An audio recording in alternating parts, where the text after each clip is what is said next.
Syedaralun, seratusan kaum ibu warga desa Cotufah Gandapura Biren yang juga anggota PKK desa setempat pada Selasa 20 Juni 2023 belajar pendalaman ilmu pemulasaran jenazah atau fardu kifayah di halaman masjid setempat.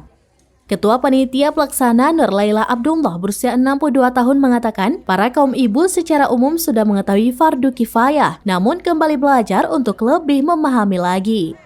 Hal ini bertujuan untuk meningkatkan pengetahuan serta menambah wawasan tentang bagaimana tata cara merawat jenazah yang lebih mendalam.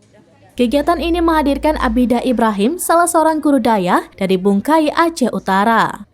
Pelatihan dan praktek juga dalam rangka pemberdayaan Pokja 1 tim penggerak PKK desa bersama tokoh agama dan kasih pelayanan desa Cotufah. Kepala Desa Cotufah Asnawi Ismail berusia 51 tahun yang memantau langsung proses pelaksanaan mulai dari memandikan jenazah, menghafani sampai mensolatinya dipandu oleh ustazah. Seluruh peserta antusias mengikuti acara ini, bahkan banyak yang mengajukan pertanyaan di sela-sela penjelasan dari narasumber. Praktik memandikan sampai sholat serta doa pengurusan jenazah dari saat menutup mata, doa menyobek kain kafan, niat memandikan mayit, niat istinja, niat sholat jenazah, dan doa memasukkan jenazah ke liang kubur.